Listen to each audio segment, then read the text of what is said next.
bom dia, meus queridos. Hoje, quinta-feira, vamos trabalhar no nosso conteúdo de história, tá certo? As religiões milenares da Ásia e da África, tá bom? Só que antes de dar início ao nosso conteúdo, vamos relembrar quais foram as religiões que a gente viu aula passada. A gente estudou sobre o islamismo, o judaísmo e o cristianismo.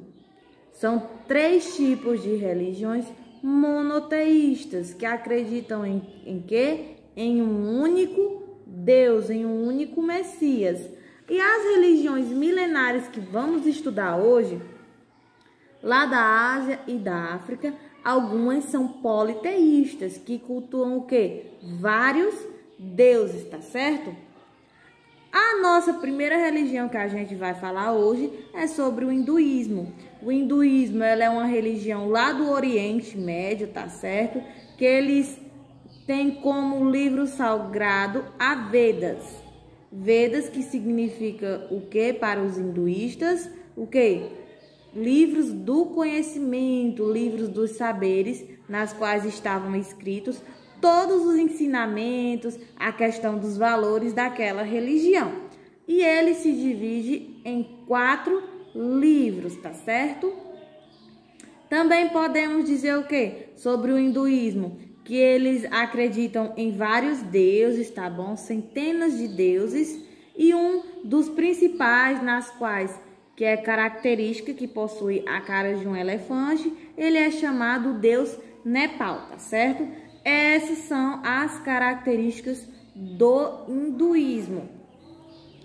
A nossa próxima religião que podemos falar hoje é do budismo.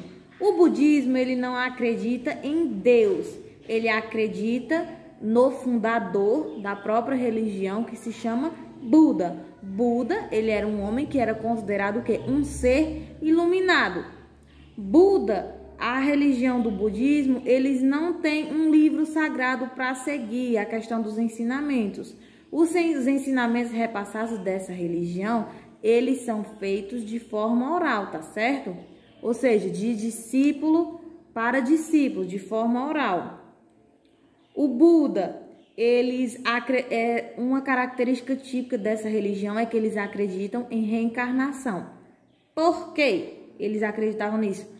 Se viesse à Terra e não fizesse boas ações e não se transformasse em um ser iluminado, ou seja, não posso dizer um ser santo, eles reencarnavam novamente, iriam ser seres terrenos novamente, até se transformarem em seres iluminados.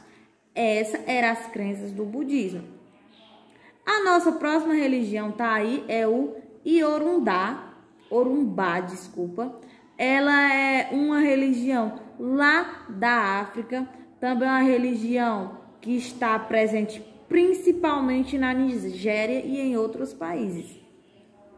Ela cultua também vários deuses, tá certo, do continente, e um dos seus principais é o que? Aqueles deuses que cultuam a questão da chuva, do vento, tá certo? Do fogo. O Orumbá é uma religião politeísta, tá certo? E eles acreditam que o Olorum é o que? Um ser divino que criou todo o mundo, tá certo? Essa é uma das características de Orumbá, a religião africana. Falando em religiões, é sempre bom ressaltar a questão da importância do respeito a elas. Por que respeito às religiões? Se eu sigo uma religião, eu devo ter respeito para pessoas que seguem religiões diferentes. E não é isso muitas vezes o que acontece, tá bom? Muitas vezes nos deparamos com pessoas apedrejadas devido a seguir uma religião diferente. Ah, como assim? Podemos citar a religião a macumba, não é? Não é uma religião típica aqui da gente, mas ela é o quê? Tem pessoas que se escondem, ou seja, não praticam esse tipo de religião, porque serão o quê? Crucificadas, serão discriminadas, não é como o quê? Como o macumbeiro. Só que hoje a gente vai tratar a questão da tolerância religiosa, ou seja, do respeito. Apesar de religiões diferentes, devemos o que? Sempre respeitar as diferenças, porque ninguém é igual a ninguém. Cada um acredita na sua religião, tá bom? Agora, a gente vai deixar um pequeno vídeo, tá bom? Só que depois do vídeo, a gente já vai se despedir. Só que antes do vídeo, a tia vai deixar a nossa atividade, tá bom? Ela tá lá na página, são 2 páginas. Tá lá na página 83 do nosso livro de história. São 3 questões, ó. 3 questões, a questão 7, 8 e 9, que é referente a essas religiões que a gente estudou hoje. E a página 85, olha só, a questão 1, 2 e 3, sobre o respeito às religiões, tá certo? A tia vai ficando por aqui. Espero ter ajudado bastante nos conhecimentos das religiões. Tchau!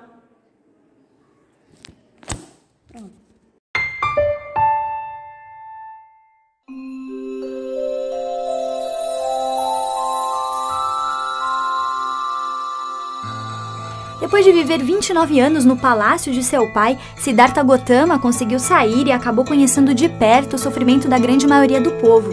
O jovem decidiu abandonar a vida de príncipe e começou a estudar religião com vários sábios, mas isso não contentou, pois ele queria saber sempre mais e testar os seus limites. Aos 35 anos, Gautama sentou-se debaixo de uma figueira sagrada e decidiu não levantar-se dali antes de atingir a iluminação total. Depois de alguns dias meditando, ele finalmente conseguiu. Isso atraiu alguns seguidores e fez com que ele virasse o líder espiritual do grupo. Gautama passou a ser conhecido como Buda e a religião como o budismo. Sua base são as tradições, as crenças e as práticas que vêm dos ensinamentos do Buda, chamados de Dharma. O budismo prega que é possível acabar com o sofrimento, atingir o nirvana, estado total de paz e plenitude, e escapar do que é visto como o ciclo do sofrimento e reencarnação. Segundo a fé budista, vivemos sucessivas vidas através de reencarnações, que tornam nossa existência mais dinâmica e em constante aprimoramento.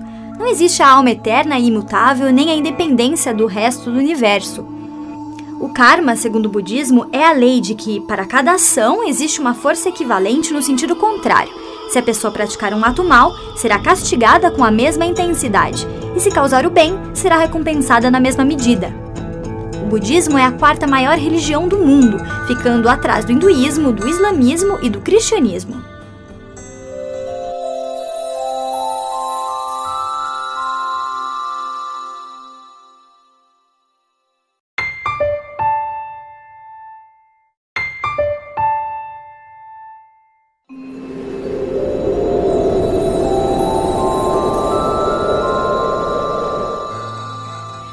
Fácil definir o hinduísmo, primeiro pela quantidade enorme de práticas e crenças de seus seguidores. Depois, a religião não tem um fundador específico e nem um método unificado de ensinamento. Para dificultar, ele ainda tem uma longa associação com outras religiões de suas áreas, como o sikhismo, o jainismo e o budismo. Apesar disso, o hinduísmo tem cerca de 900 milhões de seguidores ao redor do mundo. A maior concentração está no Nepal e na Índia, onde 80% da população se diz hindu. Suas escrituras mais antigas, os textos védicos, pregam a existência de um Deus Supremo que se manifesta através de divindades que se chamam Brahma, Shiva, Lakshmi e Vishnu. Ainda segundo os textos, o homem vive um ciclo de nascimento, morte e reencarnação conduzido pelo karma, no qual todos os atos produzem resultados que serão sentidos nessa vida ou na reencarnação, concedida apenas àqueles que viveram como bons hindus. Ao longo do ano, eles têm que respeitar 14 dias sagrados. A principal festa é o Diwali, que quer dizer Festival das Luzes. A maioria das casas dos hindus tem um altarzinho para as famílias fazerem suas preces, chamadas de mantras, e onde são oferecidas flores, frutas, água e incenso aos deuses e deusas. Os atos religiosos também são praticados em templos, com outros membros da comunidade hindu. Um de seus ensinamentos mais importantes é o princípio chamado Ahimsa, a não violência, que acabou virando o principal slogan de Gandhi no processo de independência da Índia.